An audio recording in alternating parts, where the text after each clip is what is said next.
반갑습니다. 오늘이 8월 29일입니다. 이제 8월 달도 다 끝나가는 것 같습니다.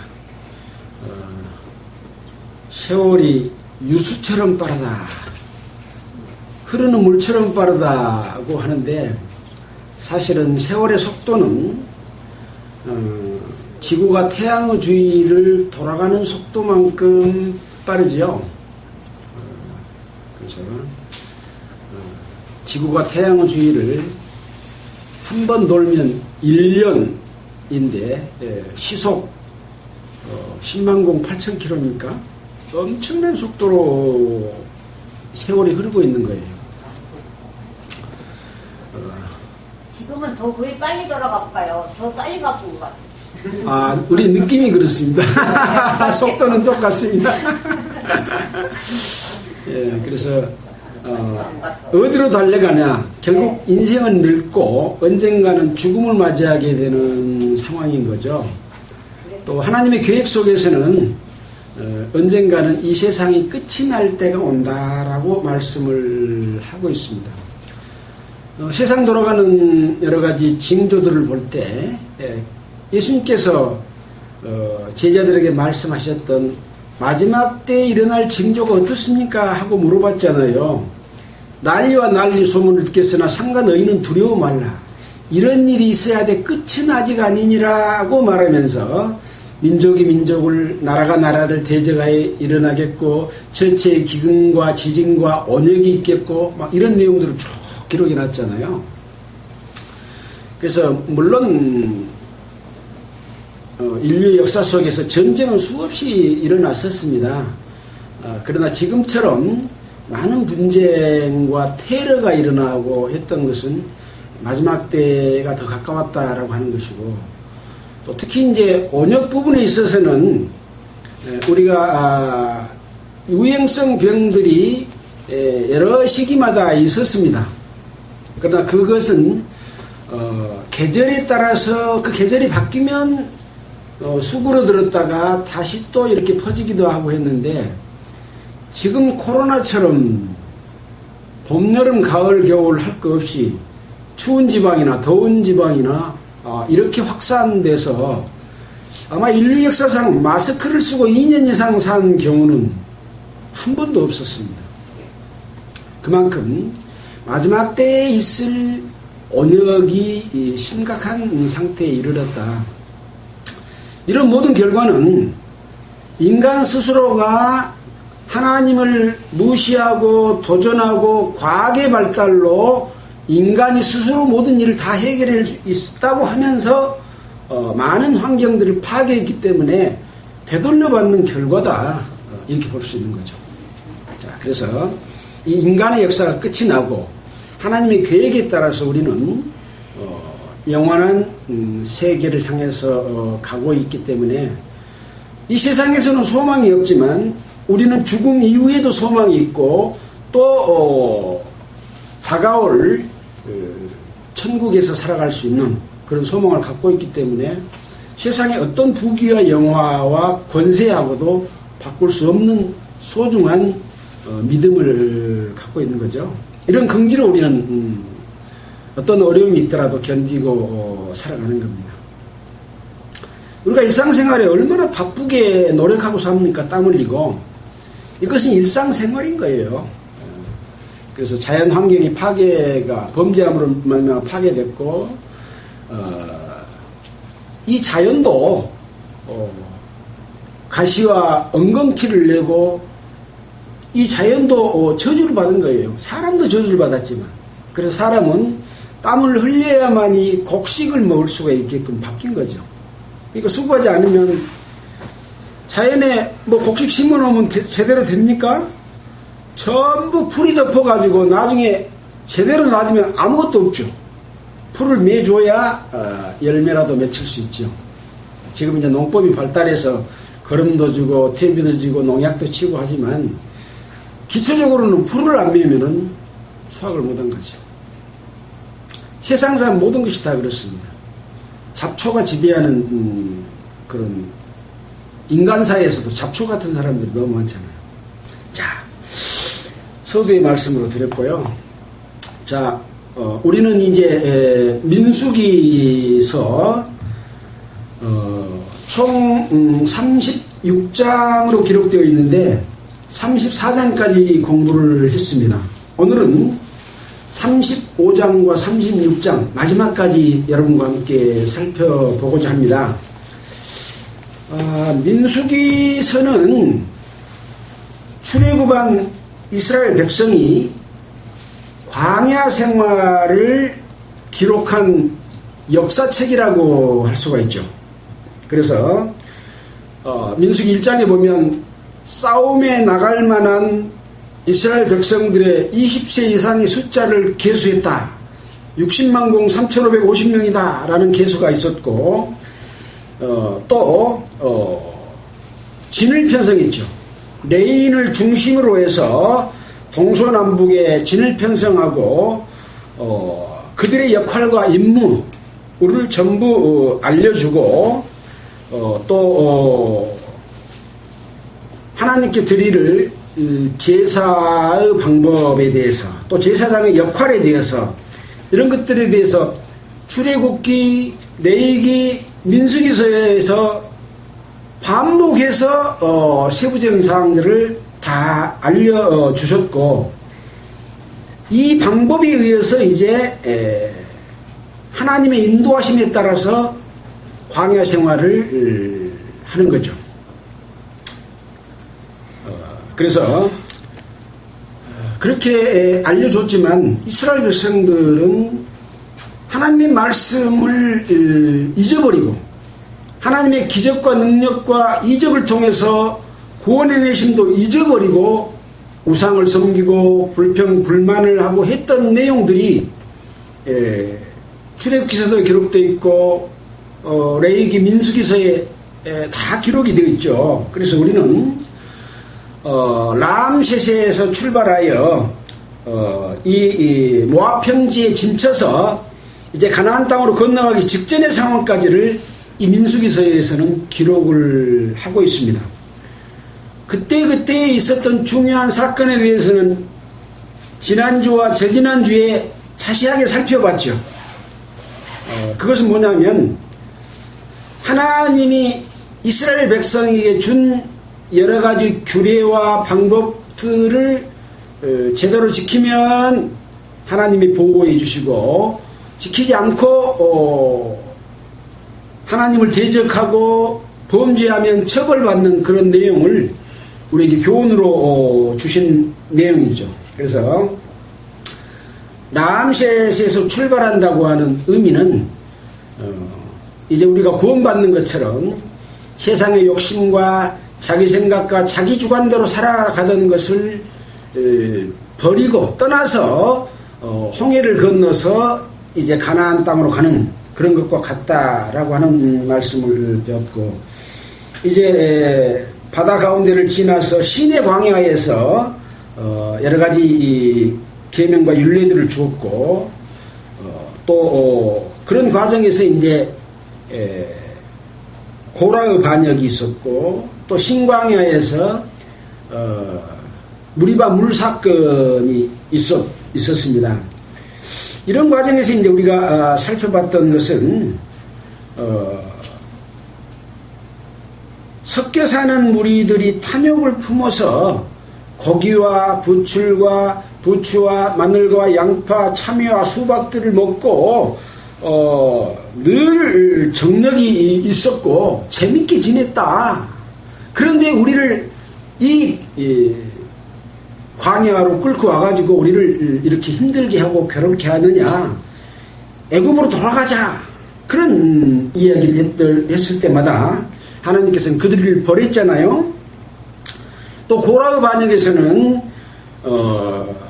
하나님께서 레위인들에게 주는 대제사장과 제사장의 직분에 대해서 돕는 입장에 있는 레위 자손들이 나도 대제사장 자리 주라, 제사장 자리 주라 하고 반역에 함으로 말미암아 거기에 대한 교훈을 또 주시고 또 제사장의 역할과 레위인의 직무에 대해서 이렇게 구별해 주셨습니다. 또 가데스 무리바 사건에서는 이제 하나님의 명령을 받고 이스라엘 백성을 인도했던 모세와 아론도 그 모든 인도하심은 하나님의 능력으로 이루어진 것인데 하나님을 드러내지 않고 우리의 힘으로 물을 낸다고 해서 하나님의 그 거룩함과 능력을 가로챘다. 하나님의 거룩함을 나타내지 않았다 해가지고 가나안 땅에 못 들어오게 하는 그런 큰 증거를 줬고 이제 발람 선지자 사건은 하나님의 선지자, 물론 이방 선지자긴 하지만 이 선지자가 하나님의 말씀을 그대로 듣고 지킨 것처럼 보이지만 뒷구멍으로는 이스라엘 백성들을 망하게 할 정보를 발라가 왕에게 줘가지고 이스라엘 백성들이 이 발락의 백성들 여자들과 음행하게 함으로 말미암아 그때 34,000명이 연병으로 죽었던 그런 재앙을 내린 역사가 또 기록이 되어 있죠. 그래서 이러한 모든 사건들을 통해서 우리 하나님의 자녀가 된 그리스도인들이 어떻게 살아야 될 것인가를 교훈해 줬다라고 하는 것을 알 수가 있고, 이제